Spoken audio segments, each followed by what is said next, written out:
नमस्कार, जय हिंद मेरे प्यारे दोस्तों। आइए देखते हैं हम लोग आज क्षेत्र मिति, इसको क्षेत्रफल भी आप कह सकते हैं। क्षेत्रफल इस पे आज हम लोग बात करेंगे। क्षेत्रफल में देखिए थोड़ी सी जानकारी मैं पहले दे रहा हूं आपको। जैसे कोई भी क्षेत्र घिरा हुआ है, ये इसकी लंबाई हो गई, ये चौड़ाई हो गई।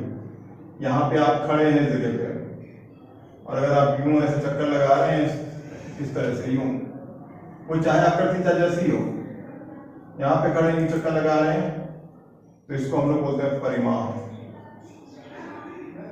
परिमाप इसको बोलते हैं। इसका दूसरा नाम परिमिति भी बोलते हैं इसको परिधि भी कहते हैं। तीनों का मतलब यही है। तार, बाड़ लगाना, तार की बाड़ लगाना, ये सब परिधि मापना है। और अगर आप किस चीज की बात करते हैं, ये बात करते हैं, इसको बोलते हैं हम लोग क्षेत्रफल, एरिया। इसको हम लोग बोलते हैं क्षेत्रफल। अब आप जानते हैं कि आकृतियां अलग अलग प्रकार की होती हैं। दो आकृति आपके सामने, चतुर्भुज, चार भुजाओं से मिलकर बना चतुर्भुज, ये वृत्त हो गया। अलग अलग आकृतियां होती हैं, तो उनके लिए अलग अलग निकालने का सूत्र है। ठीक, तो हम शुरुआत कर रहे हैं। जैसे तो अलग अलग जो भी आकृति होगी उसके लिए अलग सूत्र होगा। सूत्रों को भाई याद करना पड़ेगा। सबसे पहली जो बात आ जाती है, तो आ जाता है त्रिभुज।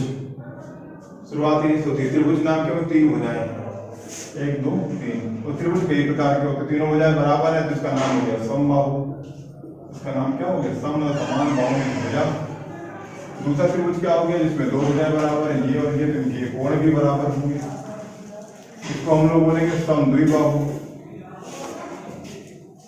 द्विबाहु त्रिभुज। फिर एक त्रिभुज बनेगा जिसमें तीनों भुजाएं अलग अलग होंगी, ये ए बी सी तीनों अलग अलग होंगे। ठीक, तो इनके तीनों कोण भी अलग अलग होंगे। एक त्रिभुज बनेगा जिसमें ऐसे होगा, एक कोण 90 अंश का होगा, तो इसे हम लोग बोलते हैं समकोण त्रिभुज।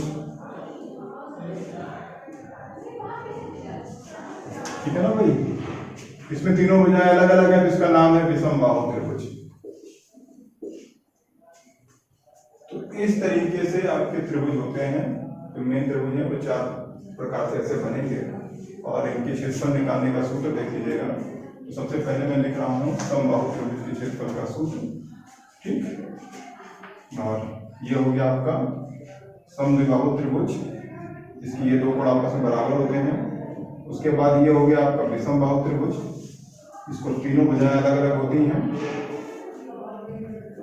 चलिए हम लोग बात करते हैं। इसका नाम हो गया आपका समकोण, इसका नाम हो गया आपका समद्विबाहु, इसकी दो भुजाएं बराबर हैं, समद्विबाहु त्रिभुज। और इसका नाम हो गया विषमबाहु त्रिभुज। साइड से लिखने का कारण है क्योंकि मैं इधर ये रफ कर रहा हूं। ये चीजें हो गई। त्रिभुज के तीनों कोणों का योग, इनका तीनों कोणों का योग हमेशा 180 होता है। और चूंकि तीनों कोण बराबर हैं तो 3 से भाग कर दीजिए, तो समबाहु त्रिभुज का प्रत्येक कोण कितने का हो गया? 60 अंश का हो गया। इसका परिमाप निकालने का सूत्र क्या होगा? परिमाप, एक भुजा अगर ए है तो इसमें तीनों भुजाएं ए होंगी, तो परिमाप निकालने का सूत्र हो गया 3 गुणे भुजा। इसका क्षेत्रफल निकालने, इसकी ऊंचाई, ये ऊंचाई होती है भैया, ये ऊंचाई निकालने का सूत्र क्या होगा? समबाहु त्रिभुज की ऊंचाई का निकालने का सूत्र क्या बनेगा? √3/2 गुणे भुजा। भुजा का गुणा कर दी, ऊंचाई निकल आएगी। इसका क्षेत्रफल निकालना है अगर आपको, तो क्षेत्रफल का सूत्र क्या बन जाएगा? क्षेत्रफल का सूत्र बन जाएगा √3/4 गुणे भुजा भुजा स्क्वायर भी कह सकते हैं। तो इतनी चीजें ही इस त्रिभुज से संबंधित है। ठीक है भाई? अब बात करते हैं समकोण त्रिभुज। समकोण त्रिभुज में आप जानते हैं ये हो गया लंब भुजा इसको बोलते हैं, इसको आधार भुजा बोलते हैं और इसको बोलते हैं कर्ण भुजा। 90 अंश के सामने की भुजा सबसे बड़ी होती है, तो कर्ण क्या होगा, सबसे कर्ण को के लिख रहा हूं मैं, इसको ए लिख रहा हूं, इसको एल लिख रहा हूं। के भुजा सबसे बड़ी होगी, समूह को जो कोण बड़ा होगा उसके सामने की भुजा बड़ी होगी। तो इसमें तो पहला तो पाइथागोरस जो थ्योरम है, प्रमेय है, वो आपको आती होगी। का क्या होता है, कर्ण का स्क्वायर बराबर होता है आधार का स्क्वायर प्लस लंब का स्क्वायर। एक तो ये चीज बन गई आपकी, ये आना चाहिए आपको, ठीक है। दो भुजाएं दी गई है तो उसमें एक चीज ये आपको आनी चाहिए। दूसरी, इसका क्षेत्रफल निकालने का सूत्र बहुत सरल सा होता है। एरिया निकालना है इसका, यानी क्षेत्रफल का सूत्र इसका क्या बन जाएगा, 1/2 आधार यानी a गुणे लंब, ऊंचाई भी कह सकते हैं आप, ये हो गया। परिमाप आप जानते ही हैं, तीनों भुजाओं को जोड़ दीजिए, परिमाप निकल आएगा। एरिया निकालने का सूत्र ये हो गया। ये हो गया समद्विबाहु। समद्विबाहु को हम लोग थोड़ा सा नीचे ले जाते हैं। समद्विबाहु ये हो गया आपका, और इसके बारे में पहले बात करते हैं। विषम बाहु। विषम बाहु में क्या होता है कि तीनों भुजाएं हैं, पहले इसका क्षेत्रफल ही निकालने को बोलेगा। तो क्षेत्रफल निकालने के लिए क्या करेंगे आप, ध्यान दीजिएगा। इसमें पहले क्या करो, तीनों भुजाओं को जोड़ के लो और भाग कर दो 2 से। तो पहले निकालिए आप इसका अर्ध परिमाप। अर्ध परिमाप निकालिए। अर्ध परिमाप क्या होता है, ए बी और सी को जोड़ करके 2 से भाग कर दीजिए, ये निकल आएगा अर्ध परिमाप, यानी एस का मान। और जब एस निकल आए तो क्षेत्रफल का सूत्र होता है इसके क्षेत्रफल का सूत्र बन जाएगा करनी में एस यानी अर्ध परिमाप, एस माइनस का ए ब्रैकेट बंद, एस माइनस का बी ब्रैकेट बंद, एस माइनस का सी ब्रैकेट बंद। इसमें और कोई नोटंकी आपसे पूछेगा नहीं, और अगर ऊंचाई देता है तो उससे कोई सरल कोई बात ही नहीं होगी। एस निकाल लो, और यही फार्मूला जो है आप इसमें भी यूज कर सकते हो। समद्विबाहु में भी क्षेत्रफल एरिया निकालने का सूत्र यहाँ भी यही फार्मूले से आप काम चला सकते हैं। कैसे, बशर्ते यहाँ एस हो जाएगा, एस माइनस ए। अगर इसका नाम ए है तो ये भी ए होगी, और ये क्या हो गई आपकी, ये बी हो गई। तो इसका भी इसी से काम चल जाएगा, एस माइनस ए, क्योंकि इसमें 2 भुजाएं बराबर हैं तो इसका भी निकल आएगा। बाकी चीजें आपसे इसमें कहेगा नहीं।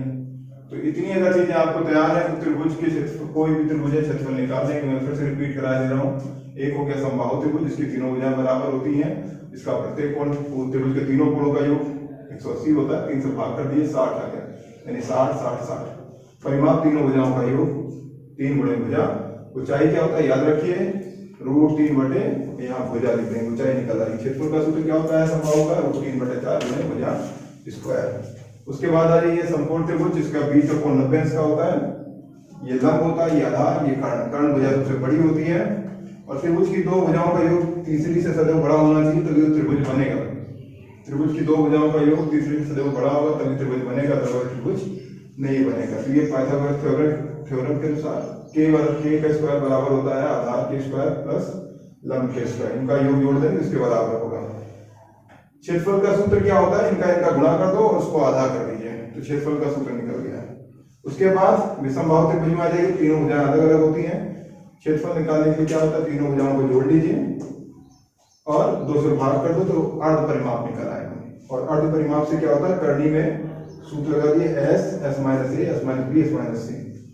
इसी की मदद से हम लोग समद्विबाहु त्रिभुज का क्षेत्रफल भी निकाल सकते हैं। यहाँ पे चूंकि 2 भुजाएं बराबर होंगी तो बी की जगह पे क्या लिख देंगे, ए, और सी की जगह पे बी। जबकि जब 2 ही भुजा बराबर है तो तीसरा मानक मानने की कोई आवश्यकता आपको नहीं है। तो ये हो गया आपका त्रिभुज के बारे में जानकारी। ठीक, नेक्स्ट आगे बढ़ते हैं हम लोग।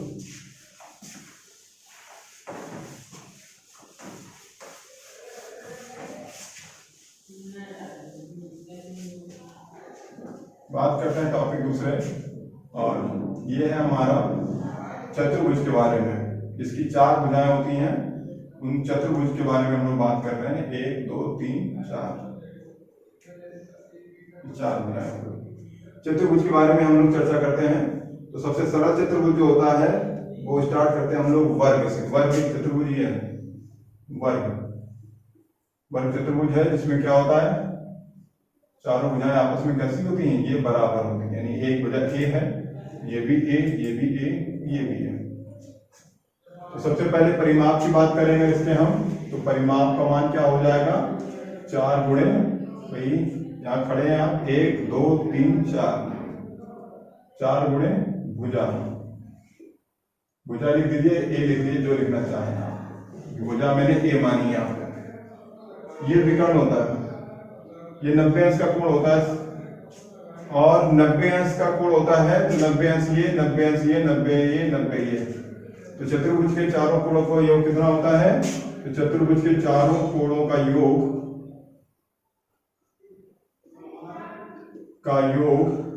होगा कितना भैया, 360 देख लीजिएगा।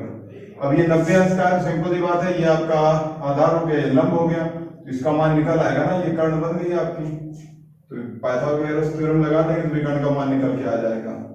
और नहीं तो याद रखें, विकर्ण क्या होता है, विकर्ण होगा भुजा गुणे √2, ऐसे याद रखें, भुजा में √2 से गुणा कर दीजिए तो अपने आप विकर्ण निकल आएगा, क्योंकि भुजा मैंने यहाँ ए मानी इसलिए ए लिख दिया, तो ये 1, ये 2, ये 3 चीजें होंगी।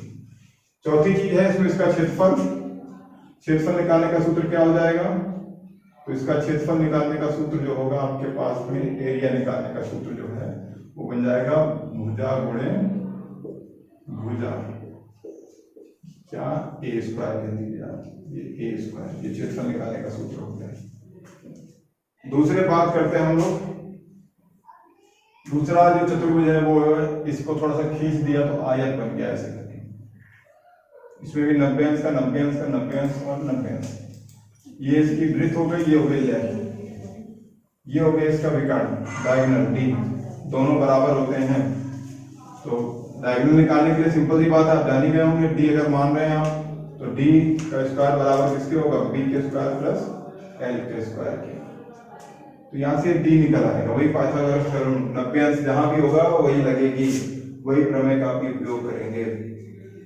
उसके बाद एक चीज इसमें बन गई आपकी, दूसरा इसका परिमाप, तो परिमाप निकालने का सूत्र क्या होगा, ये L है ये B है, तो परिमाप निकालने का सूत्र आ जाएगा आपके पास में 2L + B, ये परिमाप निकालेंगे इसमें। क्षेत्रफल निकालने का बिल्कुल सरल सा सूत्र होता है इसका, क्षेत्रफल निकालने का सबसे सरल सा सूत्र होगा क्या, L × B, बाकी और कुछ पूछेगा नहीं, ठीक है भाई। ये हो गया आयत। बढ़ते हम लोग एक और त्रिभुज चतुर्भुज के बारे में, जो इसी को थोड़ा सा धक्का मार दिया आपने, थोड़ा सा तिरछा हो गया, ये भुजा इसके लेके समांतर दिख रही होगी और ये भुजा आपको इसके समांतर दिख रही होगी, तो समांतर का खेल है, इसीलिए हम लोग इसका नाम देते हैं समांतर चतुर्भुज। इसका वर्ग नाम था, इसका आयत नाम था, और इसका नाम हो गया समांतर चतुर्भुज, समानांतर चतुर्भुज। इसमें क्या होता है भैया, इसमें ऊंचाई का रोल होता है, ये 90 अंश की, ये इसका आधार अगर ए है, ऊंचाई इसकी h है, बस दो ही चीज पूछेगा, तो इधर अगर आप डालते हैं, इधर से लंब डालते हैं, तो ये ऊंचाई छोटा h हो गई, आधार हो गया इसका b मान, ये छोटा a मान। इसका क्षेत्रफल ही पूछेंगे, तो क्षेत्रफल का सूत्र इसमें क्या हो जाएगा, इसका क्षेत्रफल का सूत्र जो है हो जाता है आधार गुणे ऊंचाई, बस सबसे सरलता सा है। इधर आधार लेंगे तो ये ऊंचाई ले लेंगे, और ये आधार ले रहे हो तो ये ऊंचाई ले लोगे, दोनों ही कंडीशन सही होंगी आपकी। ये ठीक है भाई, ये छोटा h मैंने माना है तो छोटा a इधर मान लिया। आगे चतुर्भुज, अगले चतुर्भुज की ओर बढ़ रहे हैं हम। इसके बाद जो आएगा, अक्सर पेपर में इससे क्वेश्चन ज्यादा आ जाते हैं, इसका नाम है एक प्रकार से, ये पतंग देखते होंगे आप, सम चतुर्भुज। सम क्यों कहते हैं, क्योंकि इसकी चारों भुजाएं बराबर होती हैं, सम चतुर्भुज इसका नाम है। इसकी चारों भुजाएं आपस में बराबर होती हैं, चारों भुजाएं किसकी बराबर होती हैं, दोनों में अंतर क्या है, इसमें सारे कोण 90 अंश के होते हैं, इसमें ये कोण छोटे बड़े होते हैं, 90 अंश के नहीं होते हैं, लेकिन इनकी विशेषता होती है कि इनके विकर्ण जो हैं, ये विकर्ण जो है भाई वो 90 अंश पे काटते हैं, ये 90 से काटते हैं। बाकी भुजाएं इसकी बराबर होते हैं। ये ए है तो ये भी ए होगी, ये भी ए और ये भी ए। तो इसका अगर परिमाप निकालना है आपको तो परिमाप बहुत सरल सा हो जाएगा। परिमाप क्या हो जाएगा, 4 गुणे भुजा, ए मैंने माना है भुजा को तो ए कर देंगे। क्षेत्रफल निकालने के लिए भैया देखो क्या होगा कि ये विकर्ण होंगे, इसमें विकर्ण जरूर दिए गए होंगे आपको। तो अगर ये विकर्ण पूरा कुछ भी है तो उसका आधा ले लो, ठीक। तो ये देखिए विकर्ण आधा हो जाएगा। तो इसमें सबसे सरल जो तरीका है वो ये कि एक त्रिभुज इसमें उठा लीजिएगा, ये त्रिभुज उठा लीजिएगा आप, कुछ भी विकर्ण कुछ भी है तो डी विकर्ण है ये वाला पूरा, ये वाला विकर्ण पूरा डी है तो ये हो जाएगा डी का आधा। और ये विकर्ण मान लो कि बी कुछ भी मान लीजिए बी था तो ये बी का आधा हो जाएगा। तो त्रिभुज का सूत्र क्या होता है, ये त्रिभुज का केवल क्षेत्रफल निकाल लीजिए और फिर 1 2 3 4 कर दो, 1 2 3 4 कर दो। तो क्षेत्रफल का सूत्र निकाल रहा हूं मैं, त्रिभुज का निकाल रहा हूं इसका। या आप अगर नहीं चाहते हैं तो क्षेत्रफल का सूत्र निकालने के लिए आप ये भी कर सकते हैं, 1/2 विकर्णों का गुणनफल। विकर्ण क्या है, d1 × d2, विकर्णों का गुणनफल, ये क्षेत्रफल का सूत्र हो जाएगा। आप ये कर सकते हैं आराम से, ठीक। 1/2 गुणे विकर्णों का गुणनफल। और अदरवाइज आप जो मैं तरीका बता रहा हूँ, जब क्वेश्चन कराऊंगा तब देखिएगा, ये तरीका सबसे अच्छा है। एक त्रिभुज का क्षेत्रफल निकालो, विकर्ण जो दिया उसका आधा कर दो, विकर्ण जो दिया आधा करके उनका गुणा कर दीजिए और फिर उसका दुगना कर दो। ये सबसे सरल तरीका रहेगा कि एक त्रिभुज क्षेत्रफल निकाल के 1 2 3 चाहे इतने का निकाल लो आप, ऐसे कर सकते हैं। सबसे अच्छा तरीका ये है। उसके बाद अगले चतुर्भुज की ओर बढ़ रहे हैं हम लोग, तो ऊपर मैं रफ कर रहा हूं।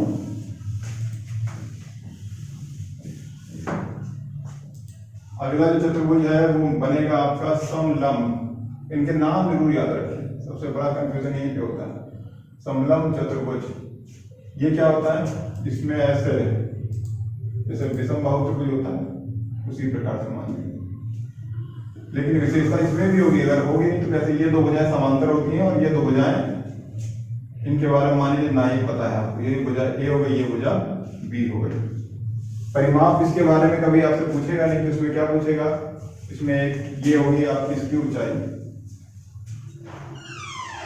तो इसमें जो सबसे ज्यादा क्वेश्चन पूछा जाता है वही होता है इसका क्षेत्रफल बताओ। तो क्षेत्रफल निकालने का इसका सूत्र हो जाएगा 1/2 ऊंचाई और समांतर भुजाओं का योग। समांतर भुजाएं कौन कौन सी हैं, ये दिया हुआ समांतर भुजाओं का योग। ये आपके चतुर्भुज हो गए, त्रिभुज हो गए, उनके सूत्र हो गए, ठीक। तो 5 प्रकार के आपके चतुर्भुज हो गए और उनके सूत्र भी मैंने बता दिए हैं, पेपर संबंधित हैं। आगे बढ़ रहा हूं थोड़ा सा मैं, और जो नेक्स्ट चीज बची हुई है वो है आपकी वृत्त। वृत्त आप जानते हैं ये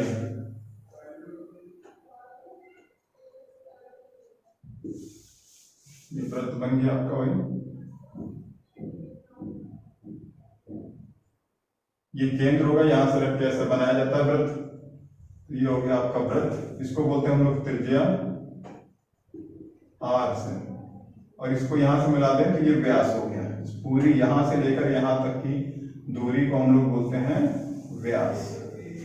यानी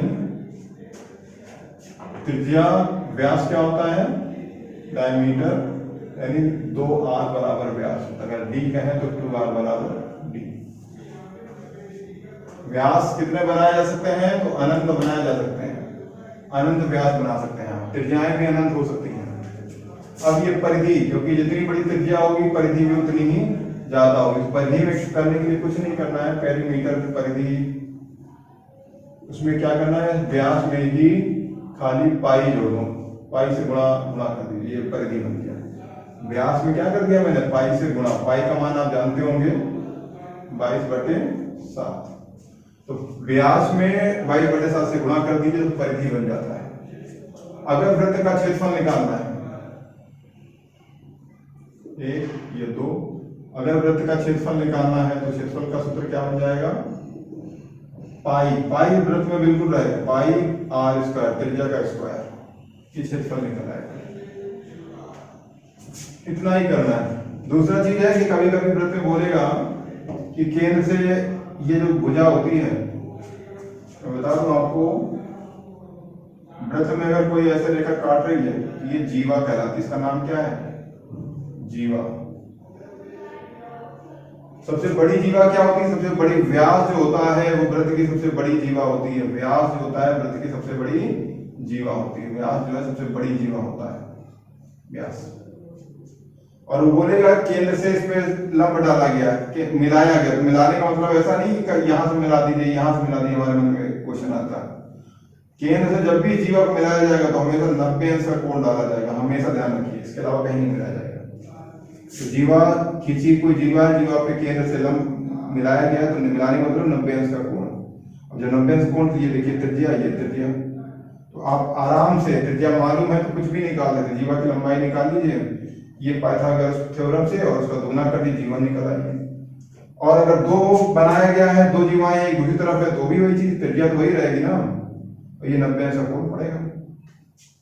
तो याद रखिए, तो ये तो हो गई जीवा। दूसरा ये वृत्त है, इसमें कोई रेखा ऐसे जा रही है, तो इसको हम लोग बोलते हैं छेदक रेखा, छेदक रेखा कहलाती है। अगर कोई वृत्त बना हुआ है और कोई रेखा ऐसे जा रही है, ये कहलाती है स्पर्श रेखा, स्पर्श रेखा। तो समझ गए इतनी सारी चीजें। आज इतना ही चीजों को आप दोहरा याद कर लीजिएगा, नोट कर लीजिएगा और समझ लीजिएगा। इनके बारे में हम आगे चर्चा कल करते हैं, ठीक। तो आज के लिए इतना ही। नमस्कार दोस्तों।